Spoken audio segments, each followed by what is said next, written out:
Godless Voice here. This is going to be the beginning of what will probably be a long series of definition videos. Definition today, falsification or falsifying. Now there are two running definitions there. One is to make a statement that something has been falsified or something is being presented, a lie is being presented as evidence. The other one, which I'm going with, just so that we're clear, whenever I use the word falsify or falsification, I am using the scientific term of running the information through a battery of tests to try and disprove it. This should be commonplace in a skeptic's dictionary.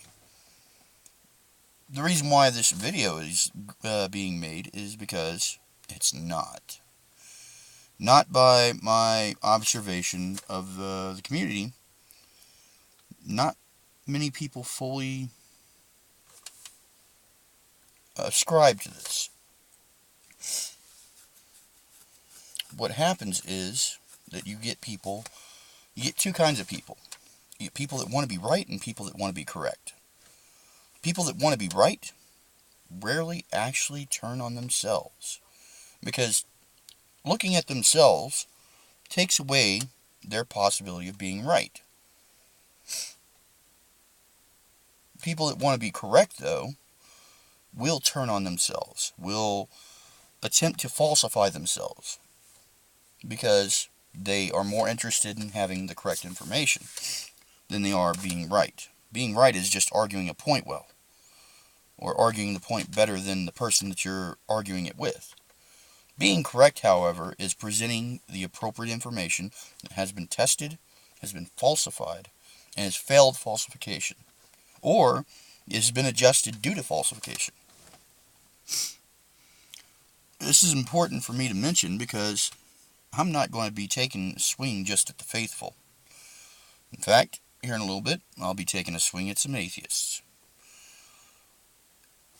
I started observing this rule really after going to the American Atheists 50th Anniversary Convention, or 50 Years of Atheism Convention, which was their 47th convention, I believe. I don't know. Obviously they don't do conventions every year, or they didn't do conventions every year. I came across this guy named Graydon Square. He is a science rapper, a science hip-hop artist. Now, he gave credit to somebody else.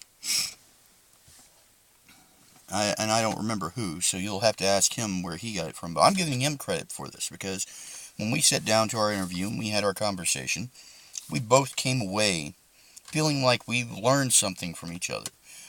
From me, he got my interpretation of what it is to be Black American atheist.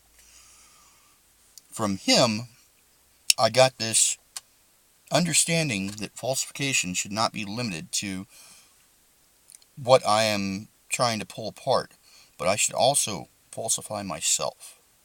I should attempt to falsify myself as much and as often as possible, because in doing so, I am ensuring that I'm closer to being correct than I would otherwise.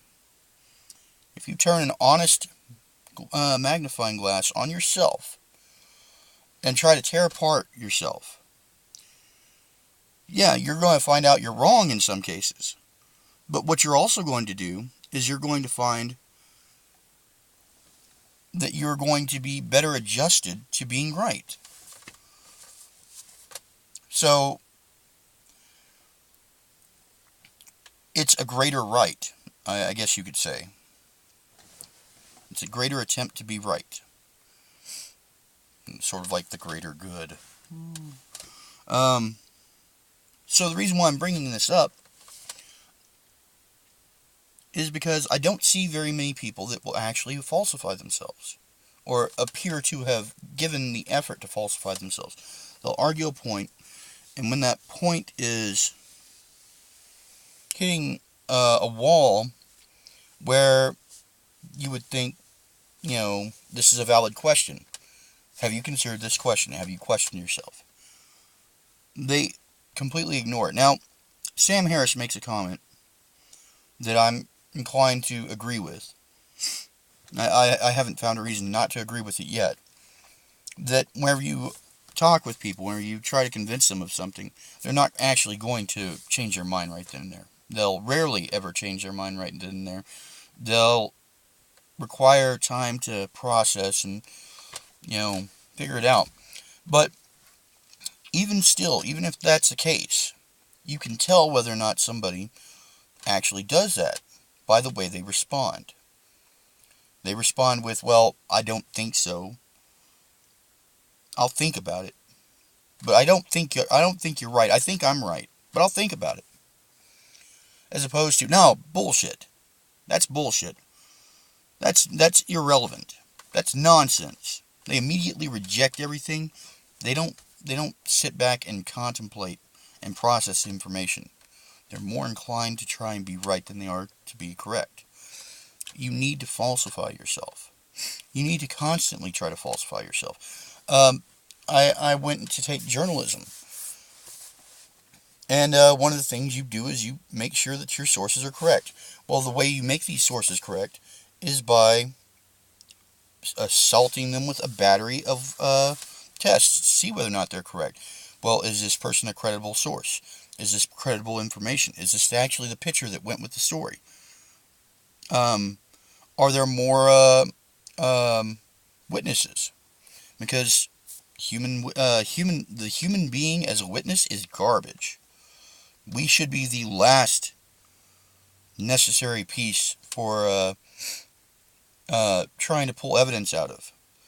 And yet we become the first one whenever it comes to court, which makes the court system horribly busted. Human beings are not that credible. They're not that reliable. Perception is a bitch. I said, gain a little perception before, but sometimes perception can be a bitch. Even Dawkins was confronted with this. And he said on his little podium of being right until he was presented with evidence, which is another one of the things that you do here in court, and I love it. This is my conclusion until further evidence is available. Well, somebody actually put him to the test. They had him witness something, like some kids playing basketball, some of them in white, some of them in black. The objective was to count how many times that the people in white shirts passed the ball. So you're watching it, you're trying to keep count. And by the end of the video, they say, oh, by the way, did you see the gorilla that walked by? No, I didn't see the gorilla that walked by. And this was the same test that he went through, and he was astounded to find that his witnessing something was not quite as much not quite as reliable as he thought it was. And I did the same test, and this is before I saw his little rendering of it. And I was taken back by just how unreliable my own witnessing was, because I totally missed the damn gorilla walking through the crowd. So, this is why we have to falsify ourselves. This is why we should always endeavor to falsify ourselves. This is why anybody that claims to be a skeptic, this should be one of their number one words: falsification. It is the most important tool you have to anything checking out. Anytime you decide to embrace something, and the most sacred things, and yes, we claim we don't have sacred things. We do. We do. It's not irrationally sacred. It's things that we hold and cherish. We have cherished things, like cherishing morality, humanity, cherishing life. We should, for the sake of making it better, constantly try to falsify it, especially our own beliefs. And we certainly have beliefs, because we don't know everything. Nobody knows everything. The objective is to try and come as close as possible to knowing. There's no way we're going to know everything. So, we have beliefs. Everybody has beliefs. I have beliefs. Dawkins has beliefs. Religious people certainly have beliefs. You should always try to falsify these things. You should always take a moment to step back and say, okay, is this bullshit? Is there something here that doesn't add up? Let me look at this as if I was looking at somebody else who had these beliefs. Let me try and tear them down now. Okay, well, that stands up, but that didn't.